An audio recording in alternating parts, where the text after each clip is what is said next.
Namaskar. I am Dr. Sonali Naik. Today we are going to read the 18th chapter from Gajanan Vijay Granth. Before that, let us do a meditation. Sit quietly, close your eyes, take a deep breath.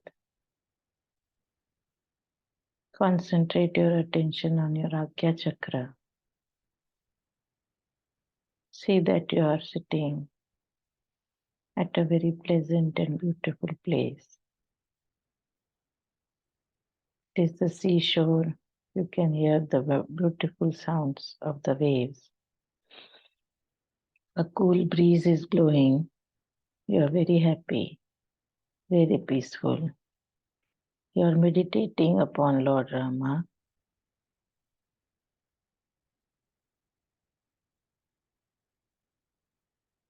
Lord Rama is standing in front of you. Seeing him, you are fully filled with happiness and peace. You bow to him. He gives you his blessing that you remain healthy, wealthy, and happy always in your life.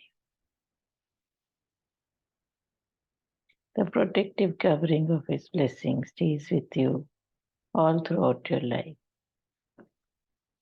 Inside this protective cover, you are forever guarded, forever loved, forever guided, forever prospered. Because of this, your life is full of happiness, enthusiasm, and peace. Give thanks, open your eyes. Jai Gajanan, Shri Ganeshaya Nama. Jai to the divinity which showers joyous tidings. Govinda Srinivas, embodiments of all blessings. Hope of the downtrodden, save me, O Keshav. Keshimardan Madhav Madhusudan, O killer of Putna, Panduram, consort of Rukmini. I need not say what I want from thee. Scripts say you fulfill desires of devotees. I beseech you to grant my wishes and be kind to me. A devotee from Mundgaon, near Akot, named Baizabai, was the daughter of Bhulabai and Shivram Mari. She was married in her childhood early. Everything happens as per one's destiny. When Baizabai came of age, her father took her to his son-in-law's place. But it had no significance as Baizabai's husband was not potent. Parents of Baizabai were deeply affected. Bhulabai, her mother, even suggested that Baizabai be married to another person.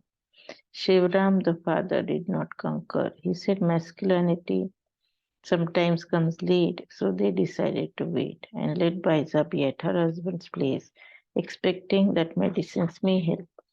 Both of them returned to their village. Baiza was of 16 years of age. With her honey-toned complexion, she presented a beautiful image. Endowed with her beautiful eyes, a sharp nose, and a tall figure, she enjoyed the power to attract the attention of any person. Her elder brother-in-law was enchanted by her splendor and earnestly desired to make love to her. He tried many ways of persuasion, even a promise to treat her as his wife.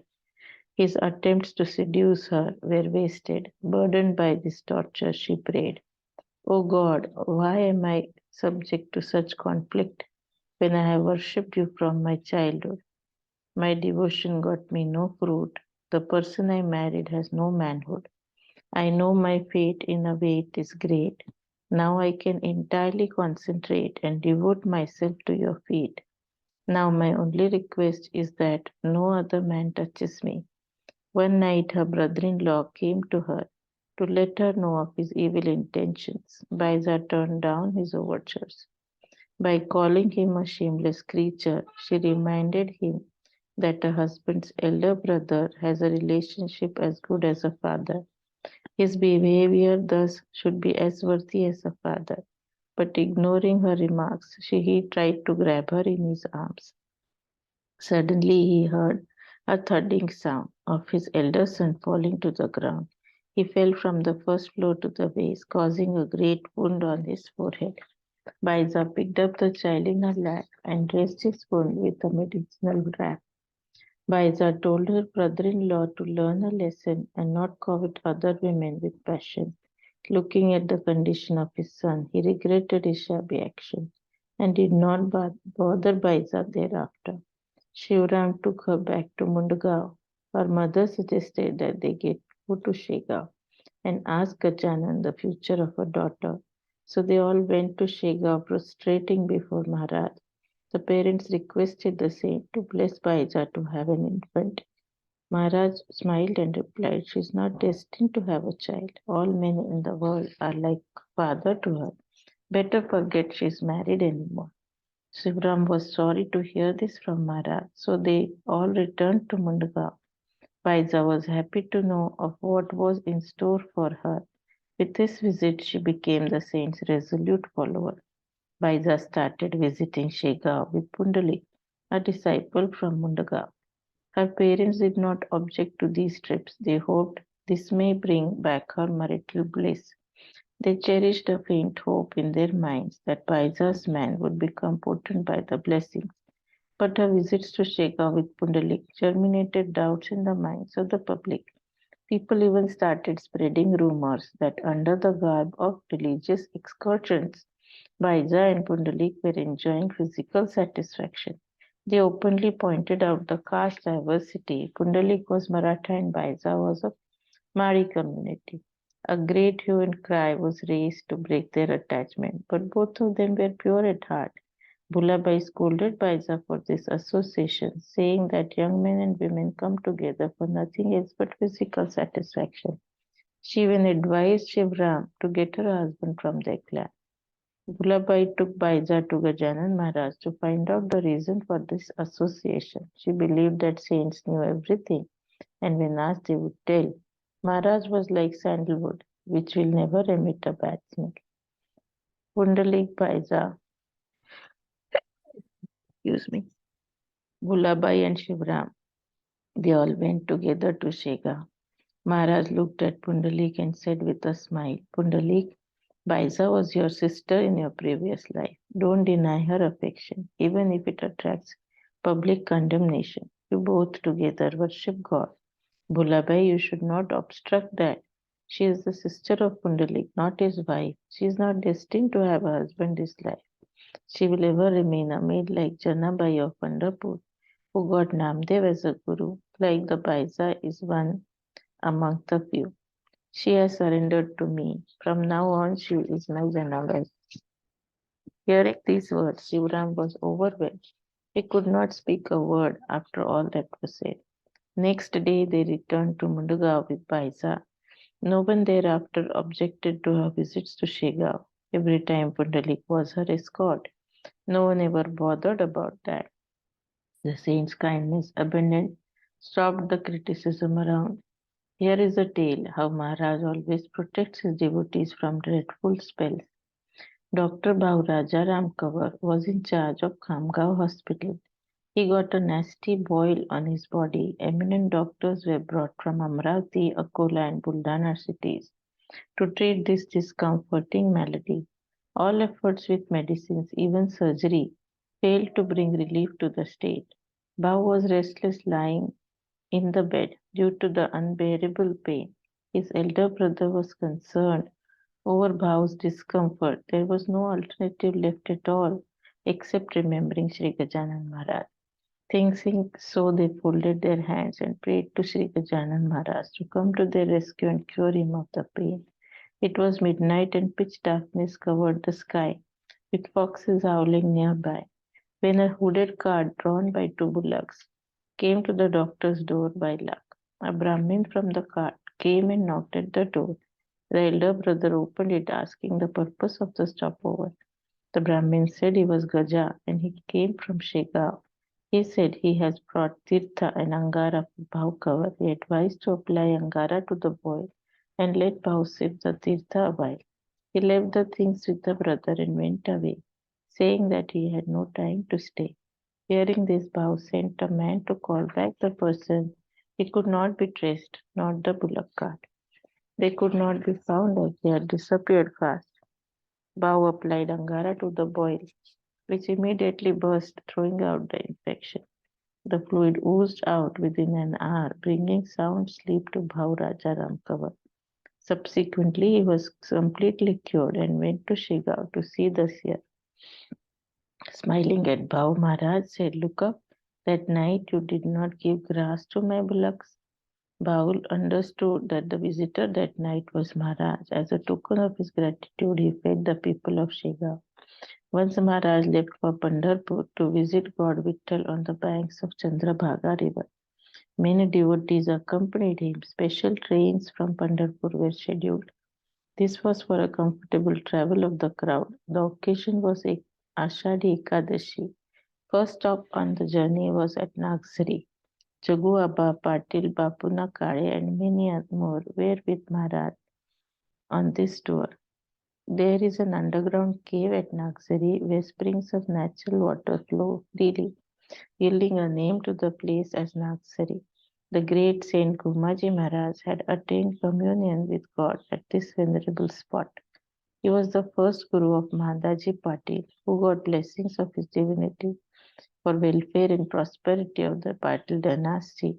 That is why the Patils of Shigaon visit Nagsari before they move on.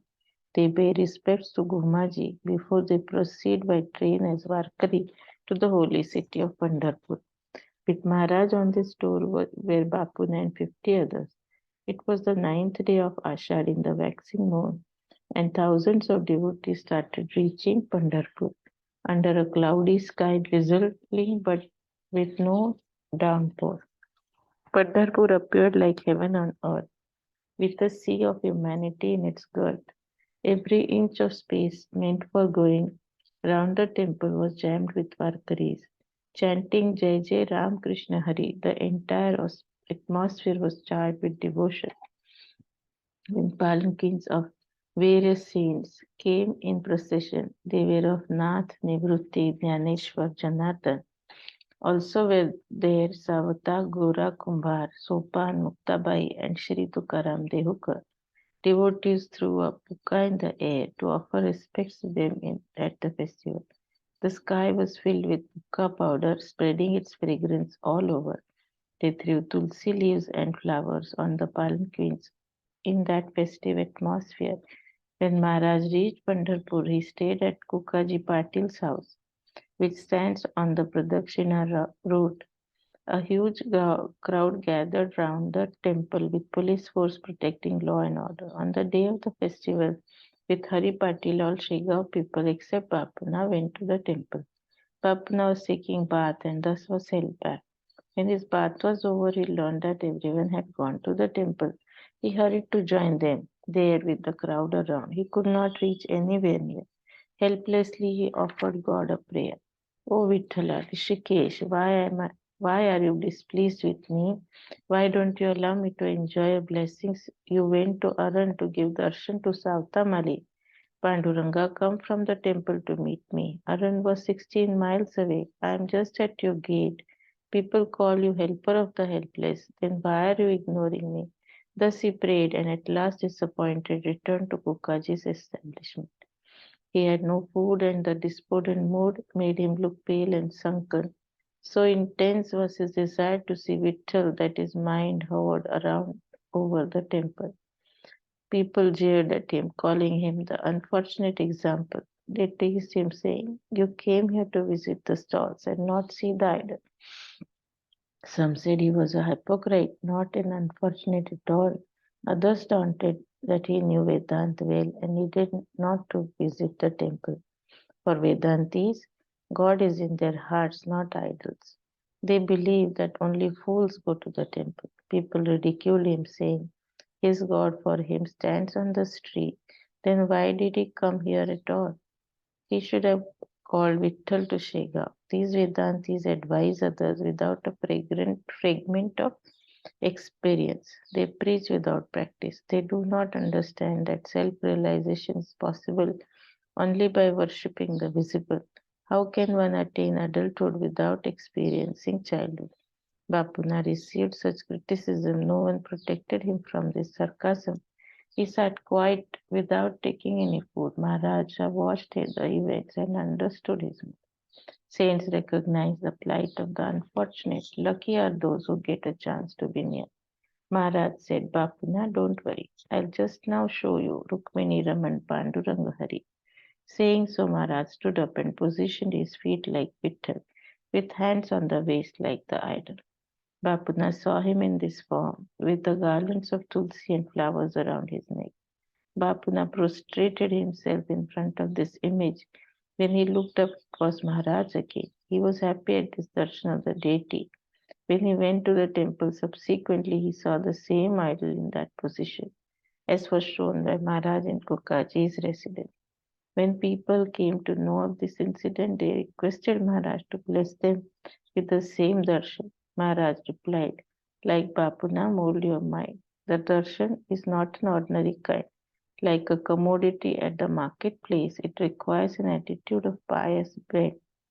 Just as seen in Bapuna's case, to get a darshan of such a consequence, Maharaj revealed Vithoba to Bapuna because he was a real saint. There is no difference between a saint and God. It is like sugar and a sweet taste. One cannot be separated from the other. After sharing prasad, they returned to Shegaon. With the blessings of Vithoba, Bapuna got a son who grew up to be an intelligent person. Services to saints never go waste. Bapuna's son was named as Namdev, as he came with the blessings of Vithoba Dev. A devotee from Kavathe Bahadur of Vidarbha had also lodged himself at Kukaji's Vada. On the next day of Ekadashi fair, cholera gripped Pandharpur with a flare. Thousands of people were dying there. The police authorities asked people to leave the sacred town. Doctors too said they should move out soon. The authorities even drove them out as a precaution. The villager of Kavathe Bahadur caught the infection. He suffered from vomiting and loose motions. His vigor was lost and he became weak. No one gave him any medicine, nor did they inform doctors for fear of police. Everyone left, abandoning him to the fate of death. When you flourish, people are your friends. Adversity brings that desertion. This always has been the great general equation. Gods and saints come to help in such situations. Looking at the devotee lying helpless, Maharaj asked people to take him with them. He is nearly dead, they said. We too will face difficulty if we are in our entourage. We are 50. Cholera is spreading like wildfire in the city. Under the circumstance, we leave for our own safety. We cannot stay here even for a day. Let us leave this place immediately. Maharaj said, it is foolish of the tour band to abandon a sick brother from your land. He went out and caught the hand of the devotee, helped him to sit up, and said with certainty, Come with me, to Vidarbha we go. The devotee moaned, I cannot even move. I am on dead bed with no relations now. Maharaj assured, Don't get scared, the danger to your life is now over. Saying so, he put his hand on the devotee's head. His symptoms vanished with that touch. He felt strong and stood up. How can death take away a person when he is in the shadow of the saint's protection? He recovered within an hour and joined his people on the return tour. Rescued from fear of death and all that pain, he prostrated before Maharaj again and again. The devotee from Kavathe Bahadur remarked, Swamiji, you brought me back. I was in the jaws of death. He cheered to the glory of the saints again. All devotees in Pandharpur entourage with Sri Gajanan Maharaj returned safe to the town of Shegaon. They had seen Gajanan as their escort. An orthodox Brahmin once came to Shegaon for the darshan of Sri Gajanan Maharaj. He heard of the greatness of the saint and arrived there from a far off place. Being a very orthodox person, he did not tolerate being touched by anyone. After looking at Maharaj, he regretted to have come all the way to see this saint. He branded Maharaj as a crazy person, behaving contrary to established tradition. He did not appreciate people worshipping such deviation. He saw a dog lying dead on the way to the well and did not go further, muttering to himself, No one removes the dead dog from here. They are all ganja smokers. I am a fool to have travelled here. Maharaj heard this, and to the Brahmin he said, don't harbor any doubts. The dog is not dead. Go perform your worship as you desire. The Brahmin retorted, I am not crazy like you, sir. The dog is dead lying here for an hour. No one removed it. No one cares. Maharaj said, we are ignorant and spoiled. We don't possess wisdom so bright. Follow me to the well with your pitcher. And with his feet he touched the dog lying there. It stood up and took to its heels. The Brahmin was spellbound indeed. He fell prostrate to Maharaj's feet and begged pardon for his misdeeds. He served food to the devotees that day, and after taking prasad, he went up. We hope these 3 days will bring happiness to all his devotees. Jai Gajanan.